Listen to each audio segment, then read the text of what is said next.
सरकारी शिक्षक के अधिक क्वालिफाइड होता है, अधिक योग्य होता है। बिना बीएड किया हुआ सरकार में नहीं जा सकता, उच्च शिक्षित होता है, पोस्ट ग्रेजुएट होता है। तथा कथित विकसित बड़ी बड़ी फीस लेने वाले, लाखों में फीस लेने वाले, शिक्षकों का शोषण करने वाले प्राइवेट निजी विद्यालयों में इतना योग्य शिक्षक नहीं है, इतना अधिक उसको सैलरी भी नहीं मिलती।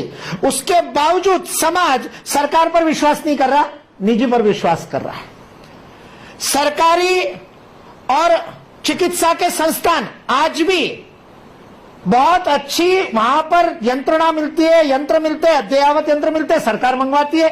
एक्सरे की मशीन सबसे अच्छी दुनिया में जो होगी वो सरकारी और अस्पताल में हो जाती है। सरकारी अस्पताल में डॉक्टर अयोग्य नहीं हो सकता। प्राइवेट क्लिनिक जो इतने बड़े बड़े खोल रखे उनमें बीए एमएस को भी रेसिडेंट डॉक्टर करके रख देते हैं, जिसको एलोपैथी की शिक्षा नहीं, वो एलोपैथी की दवाई देता है, इंजेक्शन देता है। लेकिन आपके घर में बीमारी होती है तो आप हमीदिया में जाना नहीं पसंद करेंगे, किसी ऐसे चोर लुटेरे प्राइवेट क्लिनिक में जाना पसंद करेंगे, क्योंकि सरकार विश्वास खो चुकी है। यह ब्रिटिश शासन की देन है कि सरकार विश्वास खो गई, इसलिए सरकारी आंकड़ों पर विश्वास नहीं होता। लेकिन यह वास्तविकता है, आप अपने चारों तरफ देखेंगे तो इस वास्तविकता को समझेंगे।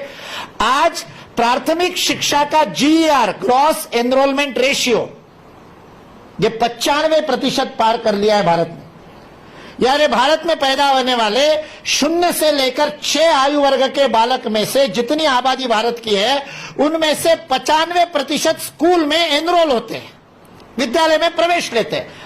ड्रॉप आउट, मैं उनको ड्रॉप आउट नहीं कहता, मैं उनको फोर्स्ड आउट कहता हूं। कोई स्वेच्छा से शिक्षा नहीं छोड़ता है, या तो परिस्थिति, या जैसा कि आपने वर्णन किया, शिक्षा की अवास्तविक, अतार्किक, धरती से जुड़े न होने वाले की स्थिति के कारण 7वीं, 8वीं, 9वीं के बाद में बच्चा शिक्षा छोड़ देता है। वो ड्रॉप आउट की स्थिति छोड़ दी जाए तो प्रत्येक बच्चा भारत में पैदा होने वाला आज विद्यालय में जा रहा है। ये बहुत बड़ी अचीवमेंट है 125-30 करोड़ के देश के लिए, बहुत छोटी बात नहीं है।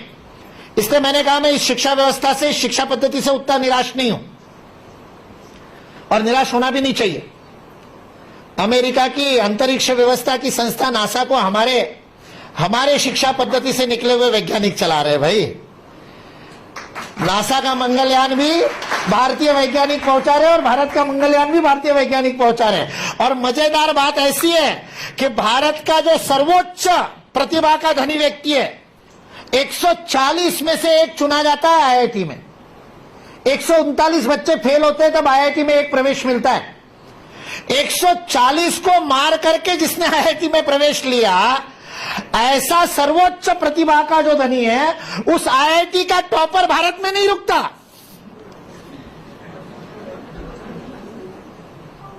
वो पहला अवसर मिलते ही फुर्र उड़ जाता है। वो वहां बैठ करके नासा का मंगलयान छोड़ता है, दूसरे नंबर का मल्टीनेशनल कंपनी का गुलाम बनता है। मैं नौकर नहीं कहता, गुलाम कहता हूं। तीसरे नंबर का, चूंकि प्रतिष्ठा उसको मिल गई नौकरी को, हमारे यहां सरकार से विश्वास उड़ गया, लेकिन सरकार प्रतिष्ठित हो गई क्योंकि अंग्रेजों ने उसको, शासन को ऐसे दिया। इसलिए हमारे यहां आईएएस बड़ा प्रतिष्ठा का विषय है, बड़ा विवादित विषय हो जाता है। लेकिन मैं अक्सर बोलता हूं क्योंकि शिक्षा व्यवस्था में से आईएएस हटाने चाहिए, और मंत्री जी को संभव हो तो कर दीजिए, प्रिंसिपल सेक्रेटरी किसी एकेडमिशियन को बना दीजिए। आईएएस की जरूरत ही नहीं, क्योंकि बीए पास होता है आईएएस अधिकारी। कोई भी बीए किया हुआ व्यक्ति यूपीएससी की परीक्षा देकर के आईएएस बन सकता है।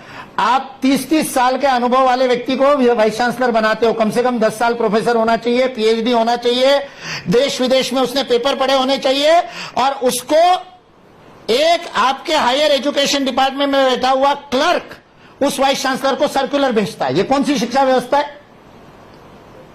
और इसलिए यह प्रतिष्ठित हो गया, इसलिए प्राइवेट गुलाम बन गया एमएनसी में। तीसरे नंबर की प्रतिभा सरकारी गुलाम बनने के लिए आईएएस बनती है।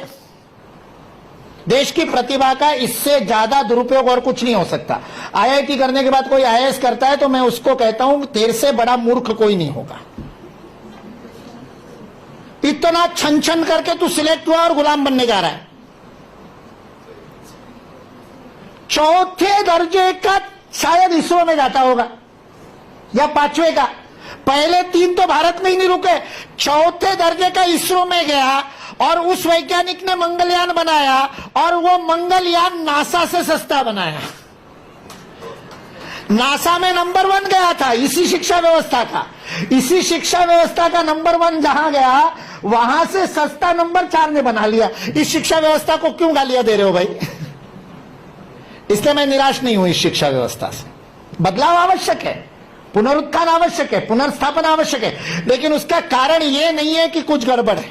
इसका कारण यह नहीं कि बहुत ज्यादा दिक्कत है, उसका कारण कुछ और है। उसका कारण यह है कि वह भारतीय जड़ों से नहीं निकली, भारतीय सांस्कृतिक अनुभूति से नहीं निकली, भारतीय ऐतिहासिक अनुभूति से नहीं निकली।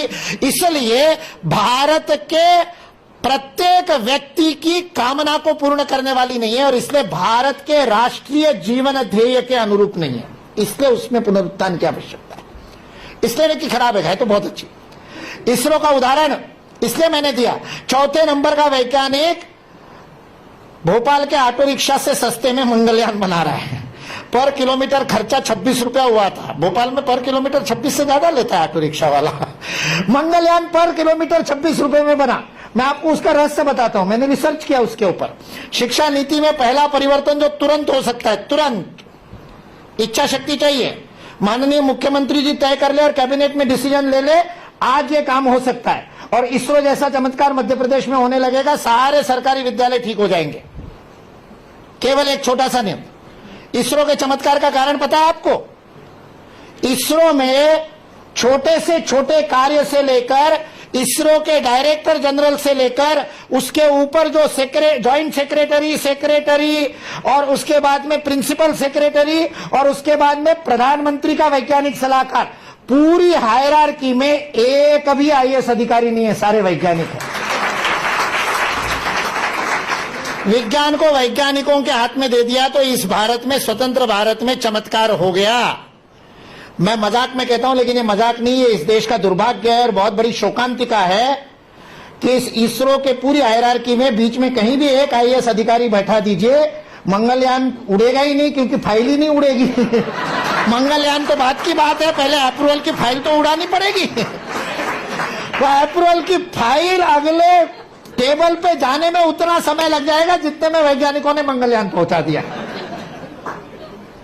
आप शिक्षा व्यवस्था में ये कर दीजिए, चमत्कार देखने को मिल जाएगा, कल चमत्कार देखने को मिल जाएगा। क्यों नहीं आपके सरकारी विद्यालय का प्रधानाचार्य पदोन्नत होकर के डायरेक्टर, ज्वाइंट सेक्रेटरी करता हुआ प्रिंसिपल सेक्रेटरी स्कूल एजुकेशन क्यों नहीं बन सकता? और उसने स्कूल शिक्षा को करीब से देखा, वो अच्छी पॉलिसी बनाएगा, वो अच्छी नीतियां बनाएगा। यह भारतीयकरण का सबसे बड़ा महत्वपूर्ण तत्व है। शिक्षा के नीति का भारतीयकरण, यानी शिक्षा शिक्षकों के हाथ में दे दी जाए। विज्ञान जैसे वैज्ञानिकों के हाथ में दे दिया, वैसे शिक्षा को शिक्षकों के हाथ में दे दो। पहला, क्योंकि भारत की शिक्षा नीति, गुरुकुलों की बात हम करते हैं, गुरुकुल की विशेषता क्या है? वह आचार्य केंद्रित थी, आचार्य प्रमुख था। राजा उसमें हस्तक्षेप नहीं कर सकता। चाणक्य लिखता है राजा को गुरुकुल में जाना नहीं चाहिए, हस्तक्षेप तो छोड़ दीजिए। और यदि स्वयं के उन्नयन के लिए, व्यक्तिगत अथवा राष्ट्रीय कार्य के लिए गुरु से परामर्श लेने के लिए यदि राजा को गुरुकुल में जाना पड़े तो अपने सारे सुरक्षा व्यवस्था को, लवाजम को 10 मील दूर रखे और गुरु की अनुमति मिलने पर 90 डिग्री में, 90 अंश में झुक करके विनत भाव से गुरु के पास जाए। ये चाणक्य लिखता है। ये भारत की शिक्षा व्यवस्था है। शिक्षा शिक्षकों के हाथ में देनी चाहिए, आचार्य केंद्रित होनी चाहिए, आचार्य तय करेगा सिलेबस। वहां एनसीईआरटी में बैठा हुआ कोई अधिकारी कैसे तय कर सकता है? उसको क्या पता कि हमारे खरगोन के जिले में या शहडोल के या सीधी के वनवासी जिले में बैठे हुए बालक को किस क्रम में पढ़ाना है? सिलेबस को हिंदी में क्या कहते हो आप? उसमें शब्द महत्वपूर्ण है, क्रम। हमने पाठ्यक्रम का गलत अर्थ ले लिया कि एक बहुत बड़े ज्ञान राशि में से एक छोटा सा टुकड़ा सिखा दो और उसमें से भी 100 में से 35 अंक मिल जाए तो आगे धक्का दे दो। 100 में से 35 अंक मिले मतलब उसको 65% आता नहीं है। किसमें से? उस दिन पूछे गए प्रश्न पत्र में से। हमारे गुरुकुल में एक दर्जे से अगले दर्जे में, मतलब अगले दर्जे की स्टडी, वहां पे ऐसी कक्षा होती नहीं, इसलिए आपको समझ में नहीं आया। समझ में आने के लिए दर्जा शब्द प्रयोग कर रहा हूं। उस विषय का अगला ज्ञान उसको लेने की पात्रता तब मिलती है, तब वो पास होता है जब पहले स्तर का विषय वो किसी दूसरे को पढ़ाने लायक हो जाए। मतलब 7वीं में बालक तब जाएगा जब वो 6ठी को पढ़ाने का योग्य हो किसी एक विषय में। 100% केवल उस दिन के प्रश्न पत्र में नहीं, पूरे ज्ञान में, क्योंकि जीवन की पूरी शिक्षा देनी है, केवल क्रम तय करना है। इसलिए पाठ्यक्रम, तो क्रम कौन तय करेगा कि मेरे बच्चे को पहले क्या पढ़ाना चाहिए और बाद में क्या पढ़ाना चाहिए? आचार्य तय करेगा। आचार्य को पता है, सामने बैठे वाले बच्चे की योग्यता उसको पता है। हमारे यहां पर बोर्डों के अंदर, मुझे पता नहीं मध्य प्रदेश की स्थिति, मतलब थोड़ी बहुत तो पता है, माध्यमिक शिक्षा बोर्ड के अंदर पाठ्यक्रम तैयार करने वाले में कॉलेज के शिक्षक होते, स्कूल के शिक्षक नहीं होते। 5वीं को पढ़ाने वाला शिक्षक 5वीं का पाठ्यक्रम नहीं तय कर रहा है, वो यूनिवर्सिटी का टीचर तय कर रहा है, जिसको पता ही नहीं है कि 5वीं के बच्चे क्या करते हैं। और इसलिए ऐसे अवास्तविक पाठ्यक्रम बनते हैं।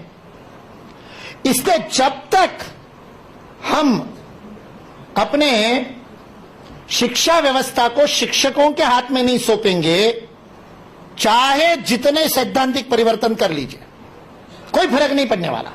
इसलिए भारतीय शिक्षण मंडल का काम क्या है? लोग पूछते हैं तो मैं एक वाक्य में बताओ। आजकल ये टीवी वाले मुंह में कैमरा ठूस करके बाइट मांगते हैं ना,